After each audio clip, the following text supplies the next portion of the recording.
rocking with it.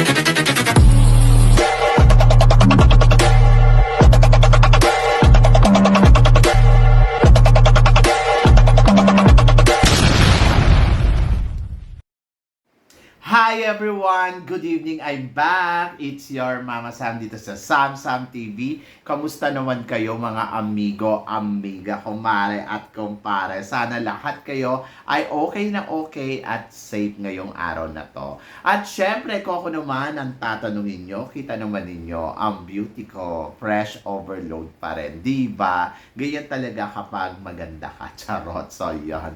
So, nakakaloka. Alam nyo yon, dahil ang dami nating ganap ngayon. So, ito nga, this coming Sunday, pupunta kami ng camp. O, diba?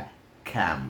At doon kami matutulog ng isang gabi. So, alis kami ng Sunday, babalik kami ng Monday ng hapon. So, medyo nakakaloka. Kaya, magpiprepared na ako ng mga vlogs ko bago ako umalis para sa 2 araw. Di ba? So, yun. So, wag kayong mag-alala. I will do my responsibility. So, hindi yan mawawala sa eksena, di ba? At eto nga, Diyos ko, syempre kasama ko yung mga boys. Yung mga boys ko sa school. So, yun. So, kanina, natuwa ako kasi si PE teacher, binila niya ako ng Magnum, di ba? Ng ice cream. So, 2 kami kumain ng ice cream. And sweet, di ba? So, yun. So, natutuwa ako kasi, syempre, nilibre niya ako. Tapos, nung hapon, nilibre niya ako ng noodles. So, yun.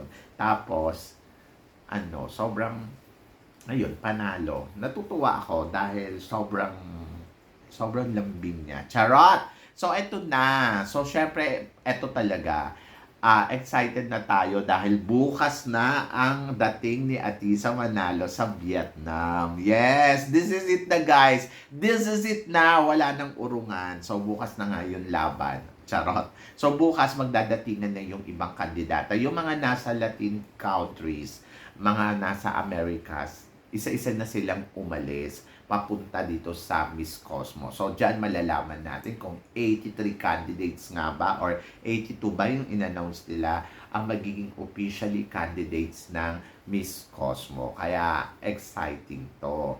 At eto pa, syempre, eto yung kauna-unahang Miss Cosmo ngayong taon na to. Kaya, talaga namang maloloka tayo dito ng bonggang-bongga. So, yan, ganon, di ba? Nakakaloka naman talaga yung Miss Cosmo kasi sa botohan pa lang, Diyos ko, kahapon, nung isang araw, nangunguna si Cambodia. Tapos yung sumunod na araw, nangunguna, napalitan, nangunguna si Colombia. Tapos, eto na, guys. Tingnan natin kung ano yung bagong update. So, tingnan natin kung kahapon kasi yung binisita natin, yung botohan, si Atisa ay nasa number 1 spot.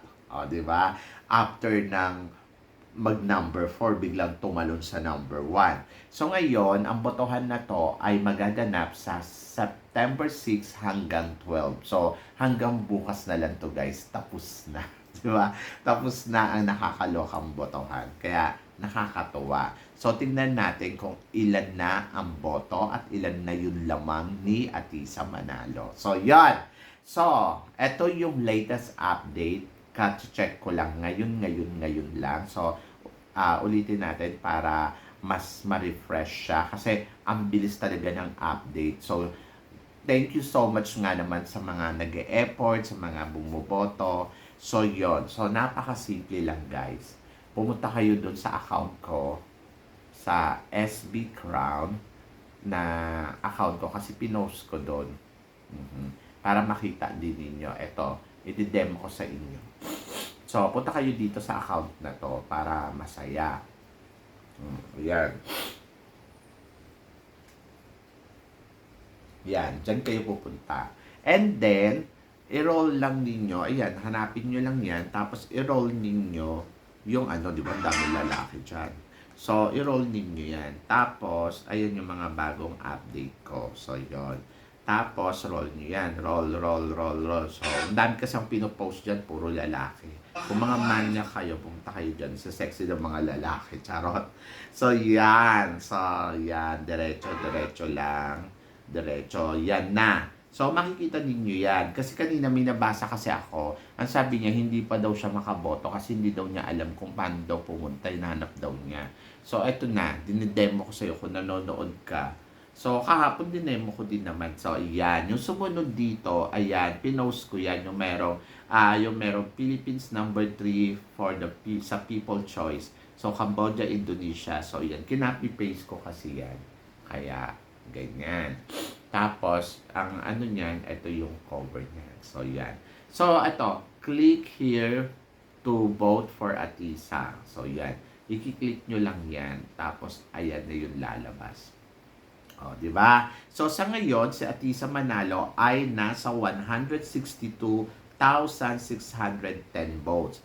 Tapos, yung mga kalaban niya, ayan na naman. Kanina si Indonesia yung number 2. Ngayon, bumalik na naman kay kay Cambodia na naman ang kalaban niya. Ang nakakaloka, baka mamayang biglang magbaksak to ng malaki si Cambodia. So, nasa 97,045. So, kung iisipin mo, medyo malayo yung lamang talaga. Sobrang laki ng lamang. So, kung si Atisa, hahabulin niya to ngayong gabi na umangat pa. So, maaaring 97. Kung 97 itong si Cambodia, so 100 plus yung hahabulin niya. So, ngayon, ang gagawin dyan ni Cambodia, baka mamaya, inaabangan niya lang to, baka bukas paggising natin, siya na yung number 1. O, di ba? Nakakaloka kung iisipin mo. Actually, ito si Cambodia, natabunan na to nung una. Pumunta na to doon sa number 4 spot kahapon, di ba? So ngayon bigla kang magugulat kasi bigla na siyang number 2. O, di ba? So asan na si Colombia? Si Colombia nandoon na sa baba. So bigla din to umangat si Indonesia. Kanina siya yung number 2. Tapos si Cambodia, parang kung di ako nagkakamali, number 3 or number 4 nung maaga-aga pa. Tapos imagine ninyo, tinabunan niya na tong si Indonesia. Tapos eto naman si Cambodia ang sinapawan niya. Kaya sabi ko, ay nako, dikdikan yung labanan dito. Medyo nakaka-okray. And then si Colombia na dating nag-number 1, ngayon ay nasa number 4 spot na siya. So tingnan natin bukas, baka biglang magbaksak yan, di ba? So yon. So si